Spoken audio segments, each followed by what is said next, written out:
আহলে হাদিস সম্পর্কে জানতে সমস্যাটা কি?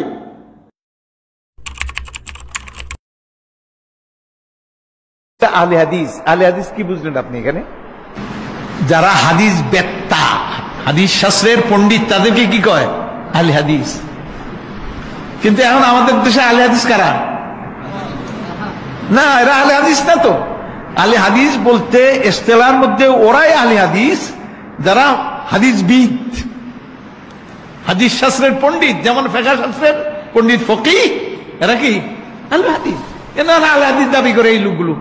অথচ পৃথিবীর কোথাও আহলে হাদিস বলতে কিছু নাই, শুধু সাবকন্টিনেন্টে, ভারতে, পাকিস্তানে, আর এখানে আহলে হাদিস। সৌদি আরবে আহলে হাদিস খুঁজেই পাবেন না, মিশরে পাবেন না। আহলে হাদিস বলতেই বোঝায় হাদিস শাস্ত্রের পণ্ডিতদেরকে বোঝায়, কিন্তু এই দেশে ওনারা আহলে হাদিস হয়ে বসছে। কি করবেন? আপনি ডাক্তার জাকির নায়েকের একটা আলোচনা শুনেন ভালো করে। আমি তাদের প্রশ্ন করি, পবিত্র কোরআনের কোন জায়গায় কোন আয়াতে আল্লাহ তাআলা বলেছেন নিজেদের আহলে হাদিস বলে ডাকো? কোন উত্তর দেয় না।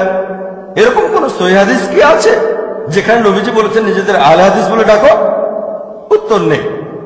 আপনি যদি কোরআন এবং হাদিস মেনে চলেন, কোরআনের কোন আয়াতে আল্লাহ তাআলা কি বলেছেন আহলে হাদিস বলে ডাকো? কোন সহিহ হাদিসও বলছে না যে নবীজি বলেছেন নিজেদের আহলে হাদিস বলো।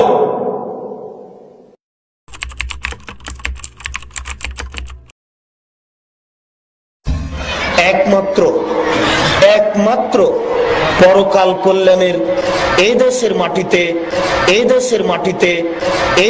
মাটিতে অথচ পৃথিবীর কোথাও আহলে হাদিস বলতে কিছু নাই, শুধু সাবকন্টিনেন্টে, ভারতে, পাকিস্তানে, আর এখানে আহলে হাদিস।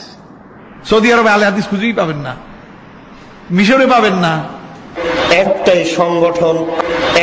সংগঠন, সেটা হচ্ছে আহলে হাদিস আন্দোলন। আহলে হাদিস কোন দল ফেরকার নাম নয়। একটাই সংগঠন, সেটা হচ্ছে আহলে হাদিস আন্দোলন। আহলে হাদিস কোন দল ফেরকার নাম নয়। আহলে হাদিস কোন দল ফেরকার নাম নয়। আমি কি দিয়ে বুঝাই? এই শান্তি পাওয়ার একটি পথ। পৃথিবীতে যেখানে যারা মানুষের মতামতকে উপেক্ষা করে কোরআন এবং সহিহ হাদিস মেনে চলতে চাই, তারাই আহলে হাদিস।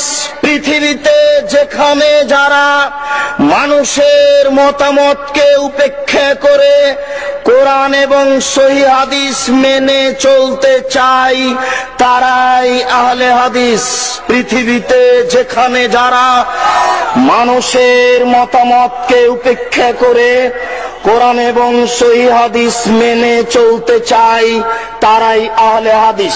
সমস্ত মুসলিম উম্মাহ আহলে হাদিস, সমস্ত মুসলিম উম্মাহ আহলে হাদিস।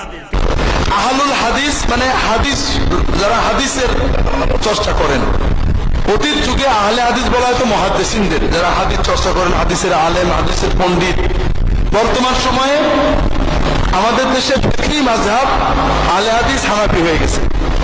যারা আহলে হাদিস তারা দাবি করেন তারা হাদিস মানেন, কিন্তু তাকলিদ করেন না। যারা আহলে হাদিস বলেন তাদের ভিতরে আলেম তো সবাই না। যারা আলেম নন, হাদিস বোঝেন না, কিছু বললেই বলে অমুক আলেমের বই পড়েন। আরে মিয়া, তুমি বলছো যে এটা সহি, তুমি এটা প্রমাণ করো, অমুক আলেমের বই পড়েন। তাহলে তো তুমি মুকাল্লিদ, তুমি অমুক আলেমের মুকাল্লিদ। আমি তো তোমার আলেমের মুকাল্লিদ না, আমি তার কথা মানি না, সে ভুল বলে। আহলে হাদিসরাও হাদিস ইনকার করেন, তাদের মতের বাইরে গেলে হাদিস জয়ীফ, বাতিল। আহলে হাদিস, আহলুল হাদিস মানে হাদিসের পণ্ডিত, হাদিস বিশারদ। আহলুল হাদিস ইমাম বুখারী রাহিমাহুল্লাহ, ইমাম আহমদ ইবনে হাম্বল, ইয়াহইয়া ইবনে মাঈন, ইমাম শুবা, ইমাম শাফি, এরা হলো আহলুল হাদিস। হাদিস পড়তে পড়তে হাজার লক্ষ হাদিস মুখস্থ করে সব বলতে পারে, এই ব্যক্তিটাকে বলা হয় আহলুল হাদিস। আমাদের বাংলাদেশে যেটা আহলুল হাদিস, এটা তো সেটা না, এটা একটা গ্রুপ। সমস্ত মুসলিম উম্মাহ আহলে হাদিস। মূলত আহলে হাদিস বলা হয় মুহাদ্দিসিনদেরকে। মূলত প্রাচীন কালে আহলুল হাদিস বলা হয়তো যারা বড় বড় মুহাদ্দিস, তাদেরকে বলা হয়তো কি আহলুল হাদিস।